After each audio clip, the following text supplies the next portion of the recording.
Hi dears. അപ്പോൾ ഇന്ന് നമ്മൾ ഫസ്റ്റ് ക്ലാസ് ആണ് ഹെന്ന ഡിസൈനിങ്ങിൽ നമ്മൾ ചെയ്ത് നോക്കാൻ പോകുന്ന ഫസ്റ്റ് ക്ലാസ് ആണ്. അപ്പോൾ എല്ലാവരോടും ആദ്യമേ പറയാനുള്ളത് എന്ന് പറഞ്ഞു കഴിഞ്ഞാൽ ഹെന്ന ചെയ്യാന്ന് പറഞ്ഞു കഴിഞ്ഞാൽ അത്യാവശ്യം നല്ല ക്ഷമ വേണ്ടിയിട്ടുള്ളൊരു പരിപാടിയാണ്. അപ്പോൾ ഫസ്റ്റ് തന്നെ നമ്മൾ ഏതൊരു കാര്യമാണെങ്കിലും ആദ്യം തന്നെ ചെയ്യുമ്പോൾ നമുക്കത് ക്ലിയർ ആവില്ല. നമ്മൾ കുറച്ചൊരു പ്രാക്ടീസിങ്ങും കൂടെ കൊടുത്താൽ മാത്രമേ നമുക്ക് നല്ല ക്ലിയർ ആയിട്ട് കിട്ടുള്ളൂ. അപ്പോൾ ആദ്യത്തിൽ ചെയ്യുമ്പോൾ മിസ്റ്റേക്സും കാര്യങ്ങളും ഉണ്ടാവും. അതൊന്നും കുഴപ്പമാക്കണ്ട. നിങ്ങൾ കുറച്ചും കൂടെ ഒന്ന് പ്രാക്ടീസിങ് ചെയ്ത് കഴിഞ്ഞാൽ നിങ്ങൾക്ക് അതിന്റെ റിസൾട്ട് എന്തായാലും കിട്ടും. അത് ഞാൻ നിങ്ങൾക്ക് ഉറപ്പ് തരാണ് കേട്ടോ. അപ്പോൾ നമ്മൾ ആദ്യം നോക്കാൻ പോകുന്നത് ബേസിക് എലമെന്റ്സ് ആണ്. ബേസിക് എലമെന്റ്സ് നമ്മൾ അറിഞ്ഞിരുന്നാൽ തന്നെ ഒരുവിധം ഡിസൈൻസും കാര്യങ്ങളും ഒക്കെ നമുക്ക് ചെയ്യാൻ പറ്റും.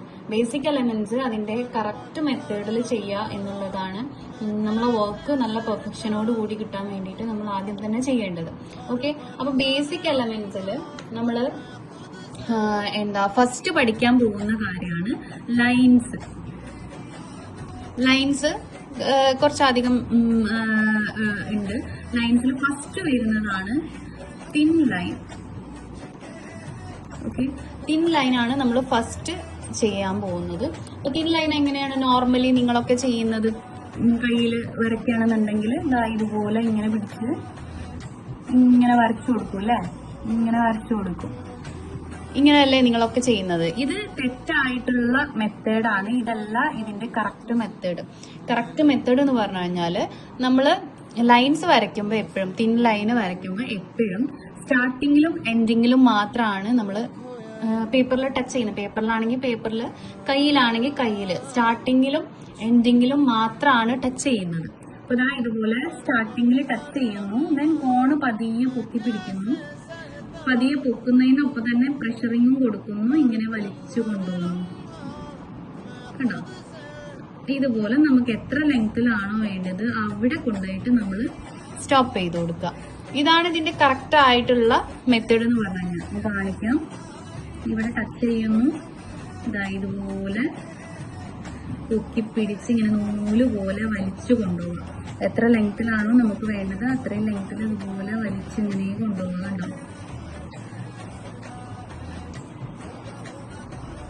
അപ്പൊ നമുക്ക് പെട്ടെന്ന് വളവും തിരിവും അധികം ഇല്ലാതെ നമുക്ക് ചെയ്യാൻ പറ്റും. ഈ ഒരു മെത്തേഡാണ് നമ്മൾ ലൈനിന് ഫോക്കസ് ചെയ്യേണ്ടത്. ഇതുപോലെ ചിലപ്പോൾ ഗ്യാപ്പ് വരും. ഗ്യാപ്പ് വരുന്നതിന്റെ രണ്ട് റീസൺ ആണുള്ളത്. ഒന്ന്, എനിക്കിപ്പോ എന്റെ ഇപ്പൊ ഇവിടെ സംഭവിച്ചത്, ഇവിടെ പ്രഷറിങ് നമ്മൾ ഇവിടെ കൊടുക്കുന്ന ഈ വിരലിന്റെ ഈ ഭാഗത്ത് കൊടുക്കുന്ന പ്രഷറിങ് കുറഞ്ഞു കഴിഞ്ഞാൽ ഇതുപോലെ ഗ്യാപ്പ് വരും. അപ്പൊ നമ്മൾ ജസ്റ്റ് ഒന്ന് കവർ ചെയ്ത് കൊടുക്കാം. മാക്സിമം അതുപോലെ വരാതിരിക്കാൻ വേണ്ടി നോക്കുക. പിന്നെ അതേപോലെ ഗ്യാപ്പ് നിങ്ങൾക്ക് ഇതുപോലെ ഗ്യാപ്പ് വരാനുള്ള ചിലപ്പോൾ ഇങ്ങനെ ഗ്യാപ്പ് വരുതാ ഇതുപോലെ ഇങ്ങനെ ഇങ്ങനെ ഇങ്ങനെ ഗ്യാപ്പ് വരും. അതിന്റെ വേറൊരു റീസൺ എന്ന് പറഞ്ഞു കഴിഞ്ഞാൽ നിങ്ങൾ യൂസ് ചെയ്യുന്ന ഹെന്ന കോൺസ് നല്ലതല്ലെങ്കിൽ ഇതുപോലെ വരും. നല്ല ഡ്രൈ ആയിട്ടുള്ള കോണാണെങ്കിൽ ഇതുപോലെ നിങ്ങൾ എത്ര നല്ല സ്മൂത്ത് ആയിട്ട് ചെയ്യാൻ നോക്കിയാലും ഇതുപോലെ വരും കേട്ടോ. പിന്നെ നമ്മൾ ഇവിടെ കൊടുക്കുന്ന പ്രഷറിങ് കുറവാണെങ്കിൽ, പ്രഷറിങ് പറഞ്ഞു കഴിഞ്ഞാൽ നമുക്ക് എന്താവും, ഇതുപോലെ ലൈന് കിട്ടില്ല. കാരണം ആവശ്യത്തിന് മൈലാഞ്ചി വന്നാലേ ലൈന് മുഴുവനും ആവുള്ളൂ. ഇത് നമ്മളിങ്ങനെ വലിച്ചു കൊടുക്കുമ്പോൾ ആവശ്യത്തിന് അമർത്തി കൊടുക്കാനേ ഉണ്ടോ, ആവശ്യത്തിനുള്ള മൈലാഞ്ചി പുറത്തേക്ക് വരാനേ ഇതുപോലെ ഗ്യാപ്പുകൾ വരും. അപ്പൊ ശ്രദ്ധിക്കുക, നമ്മൾ ചെയ്യുമ്പോൾ ആവശ്യത്തിനുള്ള പ്രഷറിങ് കൊടുക്കുക. ചിലപ്പോൾ പ്രഷറിങ് കൂടിയാലും പ്രശ്നമാണ്. കൂടിയാൽ ഇതുപോലെ ഇങ്ങനെ വളഞ്ഞിരിക്കും. ഇങ്ങനെ വളഞ്ഞിരിക്കുന്നത് പ്രഷറിങ് കൂടുതലും നിങ്ങളിങ്ങനെ പതിയെ വലിച്ചു കൊടുക്കുന്നത് എന്നുള്ള അർത്ഥമാണ് കേട്ടോ. അപ്പോൾ ഇത് രണ്ടും നമുക്ക് ഓക്കെ ആയിട്ട് കിട്ടണമെങ്കിൽ കുറച്ചൊരു സമയം എടുക്കും ലൈൻ ചെയ്യുമ്പോൾ. അപ്പോൾ അത് കാര്യമാക്കണ്ട. ലൈന് നമ്മൾ ഏറ്റവും കൂടുതൽ പ്രാക്ടീസിങ് കൊടുക്കേണ്ട ഒരു കാര്യമാണ് ലൈൻ എന്ന് പറഞ്ഞു കഴിഞ്ഞാൽ. സ്റ്റാർട്ടിങ്ങിൽ ടച്ച് ചെയ്യുന്നു, ദെൻ പൊക്കി പിടിക്കുന്നു, പ്രഷറിങ് കൊടുത്തിട്ട് നൂല് പോലെ ഇങ്ങനെ വലിച്ചു കൊണ്ടുപോകുന്നു, എൻഡിൽ ടച്ച് ചെയ്ത് കൊടുക്കുന്നു. ഇങ്ങനെയാണ് നമ്മൾ ലൈന് ചെയ്ത് കൊടുക്കുന്നത്. ബ്രൈഡിന്റെ കയ്യിലാണെങ്കിലും നമ്മൾ ഇതുപോലെ തന്നെ ഈ ഒരു മെത്തേഡ് നമ്മൾ കൊണ്ടുവന്ന് കഴിഞ്ഞാൽ നമുക്ക് നല്ല ഭംഗിയിൽ ഡിസൈൻ ചെയ്ത് എടുക്കാൻ പറ്റും കേട്ടോ. അപ്പൊ ശ്രദ്ധിക്കുക, സ്റ്റാർട്ടിങ്ങിൽ ടച്ച് ചെയ്യുക, ദെൻ ഇതുപോലെ പൊക്കി പിടിക്കുക, ഇതുപോലെ മൂവ്മെന്റ് കൊടുക്കുക. എന്റെ കോണ് തിരിഞ്ഞൊക്കെ വരുന്നുണ്ട്. ഇതുപോലെ എൻഡ് ചെയ്ത് കൊടുക്കുക. ഇതാണ് നമ്മളെ കറക്റ്റ് ലൈന് ചെയ്യാനുള്ള മെത്തേഡ് എന്ന് പറഞ്ഞു കഴിഞ്ഞാൽ. അതേപോലെ നിങ്ങൾ ലൈന് ചെയ്യുമ്പോൾ ശ്രദ്ധിക്കേണ്ട ഒരു കാര്യം എന്ന് പറഞ്ഞു കഴിഞ്ഞാൽ നന്നായിട്ട് എന്താ കാറ്റുള്ള ഒരു സ്ഥലത്താണ് നിങ്ങൾ ഇരിക്കുന്നത്. കാറ്റ് മീൻസ് ഫാനിന്റെ കാറ്റ്, നല്ലോണം ഫാനിന്റെ കാറ്റ് ഉണ്ടെങ്കിൽ ഈ ലൈൻ ഇങ്ങനെ പൊക്കി പിടിച്ചിട്ടാണ് നമ്മൾ വലിച്ചു കൊണ്ടുവന്നത്. അപ്പൊ അതിങ്ങനെ ഇളകിയിട്ട് വളഞ്ഞു പോകാനുള്ള ചാൻസ് കൂടുതലാണ്. അപ്പൊ കൂടുതൽ കാറ്റ്, അതായത് നേരെ ഫാനിന്റെ ചുവട്ടിലിരിക്കാതെ കുറച്ചൊന്ന് മാറിയിട്ട് ഇരിക്കുക.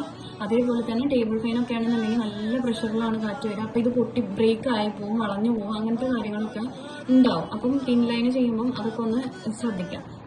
ഓക്കെ.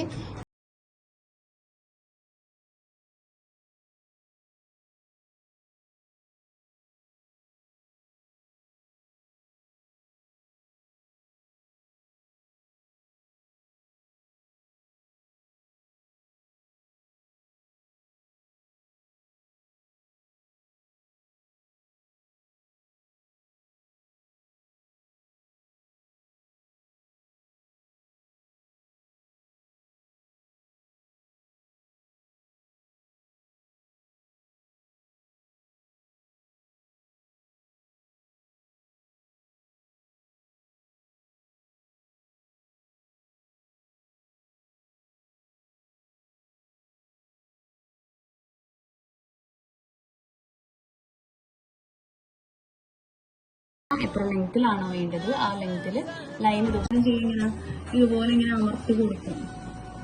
അല്ലെ, ഇങ്ങനെയല്ല നിങ്ങളൊക്കെ ചെയ്യുന്നത്, ഇതുപോലെ അമർത്തി കൊടുക്കും. പക്ഷെ ഇങ്ങനെയല്ല നമുക്ക് ചെയ്യേണ്ടത്. ഇത് തെറ്റായിട്ടുള്ള മെത്തേഡാണ്. കാരണം അവിടെ ഇവിടെ ഇങ്ങനെ ബൾജായിട്ടൊക്കെ നിൽക്കും, പ്രോപ്പറായിട്ട് മൈലാഞ്ചി വന്നിട്ടില്ലെങ്കിൽ. അപ്പൊ നമ്മൾ എന്ത് ചെയ്യും, തിൻ ലൈനാണ് ആദ്യം ചെയ്ത് കൊടുക്കുന്നത്. തിൻ ലൈന് നമ്മൾ എന്ത് ചെയ്യുക, നമ്മൾ പഠിച്ചിട്ടുള്ള മുകളിൽ പഠിച്ചിട്ടുള്ള ആ ഒരു മെത്തേഡിന് തന്നെ ഇതുപോലെ ലൈന് ചെയ്ത് കൊടുക്കുക. എത്ര ലെങ്ത്തിലാണോ വേണ്ടത് ആ ലെങ്ത്തിൽ ലൈൻ ഇതുപോലെ ചെയ്ത് കൊടുക്കുക. എന്നതിന് ശേഷം നമ്മൾ എന്ത് ചെയ്യുക, ഇതിന്റെ തൊട്ടടുത്ത് തന്നെ വീണ്ടും ഒരു ലൈന് ചെയ്ത് കൊടുക്കുക. ഓക്കെ, തൊട്ടടുത്തായിട്ട് തന്നെ വീണ്ടും ഒരു ലൈൻ ചെയ്ത് കൊടുക്കുക. ഏകദേശം ഒരേ ഡിസ്റ്റൻസ് ആയിട്ടാണ് നമുക്ക് കിട്ടിയിട്ടുള്ളത്. അതേപോലെ ലൈൻ ചെയ്യുമ്പോൾ നമ്മൾ മെയിനായിട്ട് ശ്രദ്ധിക്കേണ്ട ഒരു കാര്യമാണ് ഡിസ്റ്റൻസ് ഒരേപോലെ ആക്കി കൊടുക്കുക എന്നുള്ളത്. ഇപ്പോൾ ലൈൻസ് നമ്മൾ പ്രാക്ടീസിങ് കൂടുതൽ ചെയ്യുമ്പോൾ ഒരേ ഡിസ്റ്റൻസിൽ ചെയ്യാൻ വേണ്ടിയിട്ട് നോക്കുക മാക്സിമം. ഇനി നമ്മൾ എന്ത് ചെയ്യുക, ഇതിനെയാണ് നമ്മൾ തിക്ക് ലൈൻ ആക്കി കൊടുക്കാൻ പോകുന്നത്. ഇവിടെ ഇതുപോലെ ഇങ്ങനെ പ്രഷറിങ് ചെയ്ത് കൊടുക്കുക. ഇത് നമുക്ക് ഫില്ലാവാൻ എത്ര പ്രഷറിങ് ചെയ്യണം അതിനനുസരിച്ചുള്ള പ്രഷറിങ് കൊടുത്താൽ മതി. നന്നായിട്ട് അമർത്തി കൊടുത്തിട്ട് ഇങ്ങനെ ഒറ്റ പ്രഷറിങ്ങിൽ മുഴുവൻ ആക്കുക. നമ്മൾ കുറച്ച് ചെയ്ത് ബാക്കി ഇവിടെ വന്ന് അങ്ങനെ ചെയ്യണം. ഒറ്റ പ്രഷറിങ്ങിൽ ഫില്ലാവുന്ന രീതിക്ക് ഇതുപോലെ അമർത്തി ഇങ്ങനെ കൊണ്ടുപോയിട്ട് ഫിൽ ചെയ്ത് കൊടുക്കാം. ഇതാണ് കറക്റ്റ് തിക്ക് ലൈന് ചെയ്യാനുള്ള മെത്തേഡ്. അപ്പോഴാണ് നമുക്ക് കറക്റ്റ് ഇതിങ്ങനെ മുകളിലേക്ക് ഇങ്ങനെ പൊങ്ങി നിൽക്കുള്ളൂ. അതാണ് നമുക്ക് കാണാൻ ഭംഗിയുണ്ടാവുക. ഓക്കെ, ഇതുപോലെ 2 ലൈന് വരയ്ക്കുക. ഈ ലൈനിന്റെ ഗ്യാപ്പാണ് നമ്മൾ എന്ത് ചെയ്യുന്നത്, ഫിൽ ചെയ്ത് കൊടുക്കുന്നത്.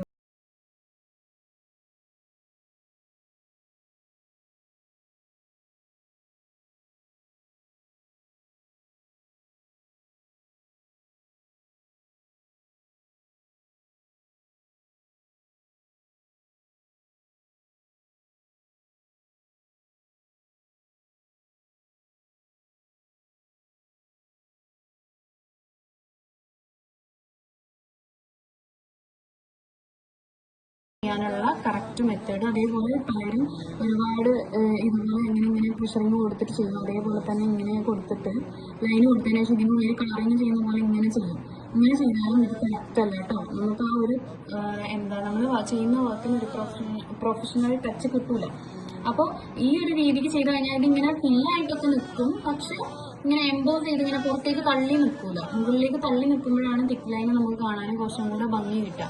അതിന് വേണ്ടിയിട്ടാണ് നമ്മൾ എന്ത് ചെയ്യുന്നത്, നല്ല പ്രഷറിങ് കൊടുത്തിട്ട് ഒരൊറ്റതിൽ ഫിൽ ചെയ്ത് കൊടുക്കുന്നത്. ഓക്കെ, അപ്പോൾ നമ്മൾ തിൻ ലൈനും തിക്ക് ലൈനും പഠിച്ചു. നെക്സ്റ്റ് നമ്മൾ പഠിക്കാൻ പോകുന്നത് സ്ലാൻഡിങ് ലൈനാണ്.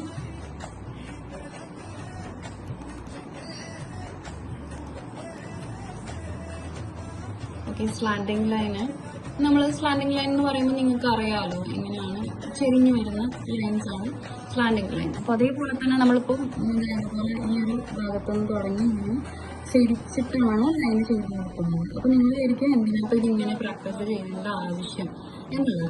കാരണം നമുക്ക് ഇപ്പോൾ ബ്രൈഡിന്റെ കയ്യിലൊക്കെ ചെയ്ത് കൊടുക്കുമ്പം ചെരിഞ്ഞിട്ടുള്ള ലൈൻസ് വരയ്ക്കാനുണ്ടാവും. അപ്പം നമുക്ക് ഈ ലൈൻ മാത്രം വരച്ചുകൊണ്ട് കാര്യമില്ല, നമുക്ക് ഇതിൻ്റെ മൂവ്മെൻറ്റും കൂടെ കറക്റ്റ് ആണ്. സ്ലാൻഡിങ് ചെയ്യുമ്പോൾ നമ്മുടെ മൂവ്മെൻറ്റ് വേറെയാണ്, കൈയുടെ മൂവ്മെൻറ്റ് വേറെയാണ് ഉണ്ടാവുക. അപ്പോൾ അതും കൂടെ പഠിച്ചു വെച്ചാൽ മാത്രമേ നമുക്ക് അന്നേരം കറക്റ്റ് ചെയ്യാൻ പറ്റുള്ളൂ. അപ്പോൾ ഇതുപോലെ ചിരിച്ച് നമ്മൾ ഒരേ ഡിസ്റ്റൻസിൽ ചെയ്യാൻ വേണ്ടിയിട്ട് പഠിക്കണം. അതുപോലെ ഇൻ കേസ് ഗ്യാപ്പ് വന്നു കഴിഞ്ഞാൽ അത് നമ്മൾ റീജോയിൻ ചെയ്ത് കൊടുക്കുക, അറിയാത്ത രീതിക്ക് ചെറിയ പ്രശ്നങ്ങൾ കൊടുത്തിട്ട്.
കൊടുക്കാം, ഇതുപോലെ ലൈൻസ് ചെയ്ത് കൊടുക്കാം.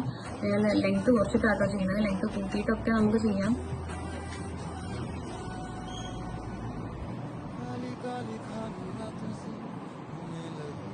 ഇതുപോലെ ലൈൻസ് ചെയ്യാം. അതിന് ശേഷം നമ്മൾ എന്ത് ചെയ്യുക, ഇത് തിക്ക് ലൈനാക്കി കൊടുക്കാം. സെയിം മെത്തേഡ് തന്നെ, പ്രഷറിങ് കൊടുക്കുക. ഒറ്റ പ്രഷറിങ്ങിൽ ഫില്ലാവുന്ന രീതിക്ക് ഇങ്ങനെ കൊണ്ടുവരാം. ഇതിപ്പോൾ ഇത് തൊട്ടടുത്തുള്ള ഫില്ല് ചെയ്യണമെന്നുണ്ടെങ്കിൽ ഫില്ല് ചെയ്താൽ മതി, അല്ലെങ്കിൽ ഒരെണ്ണം വിട്ടതിന് ശേഷം നമ്മൾ അടുത്തത് ഫില്ല് ചെയ്യണമെന്നുണ്ടെങ്കിൽ അങ്ങനെ ചെയ്ത് കൊടുക്കുക. ഓക്കെ, ദെൻ നെക്സ്റ്റ് നമ്മൾ നോക്കുന്നത് ചെക്സ് ആണ്. ചെക്സ് നമ്മൾ എങ്ങനെ ചെയ്യുന്നുള്ളത് നോക്കാം. ഇപ്പോൾ ഒരു ബോക്സിന്റെ അകത്താണ് ചെയ്യുന്നത് എന്ന് വിചാരിക്കാം. ബോക്സിന്റെ അകത്താണെങ്കിൽ എങ്ങനെ ചെയ്യാൻ നോക്കാം കേട്ടോ. ബോക്സിൽ മാത്രമല്ല, അല്ലാതെ ഏത് ഷേപ്പിൽ വേണമെങ്കിലും നമുക്ക് ചെയ്യാം. സ്ക്വയറിൽ നമ്മൾ ചെക്സ് എങ്ങനെ ചെയ്യുന്നത് നോക്കാം. ചെക്സ് ചെയ്യാൻ നമുക്ക് രണ്ട് മെത്തേഡിൽ ചെക്സ് ചെയ്യാം. അതുപോലെ സ്ലാൻഡിങ് ലൈൻ ബോക്സിന്റെ അകത്താണ്, ബോക്സിന്റെ അകത്ത് സർക്കിളിന്റെ അകത്താണെങ്കിൽ സർക്കിളിന്റെ അകത്ത് ചെയ്യാം. ഇതുപോലെ സ്ലാൻഡിങ് ലൈൻസ് ചെയ്ത് കൊടുക്കാം. ഇത് ഡിസ്റ്റൻസ് ഒക്കെ നമുക്ക് ഇഷ്ടമുള്ള ഡിസ്റ്റൻസ് ചെയ്ത് കൊടുക്കാം. ഒരേ ഡിസ്റ്റൻസ് ആക്കിയിട്ട് ചെയ്യാൻ വേണ്ടി നോക്കാം. ഇതുപോലെ സ്ലാൻഡിങ് ലൈൻസ് ചെയ്ത് കൊടുക്കാം.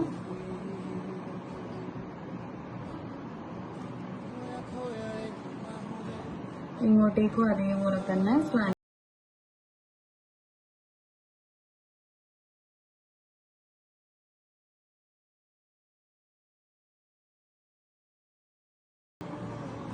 ഇത് തന്നെ നമ്മൾ ഓപ്പോസിറ്റ് സൈഡിലേക്കും ചെയ്ത് കൊടുക്കുക. ഇവിടുന്ന് എടുത്ത് പൊക്കി പിടിച്ചിട്ടാണ് കേട്ടോ, ടച്ച് ചെയ്തിട്ടല്ല.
റാ ഷേപ്പ് വരയ്ക്കാം. ഇതാണ് റാ ഷേപ്പ് വരയ്ക്കുക. ഓപ്പോസിറ്റിൽ നമ്മൾ യു പോലെ പൊക്കി കൊണ്ടുവരിക.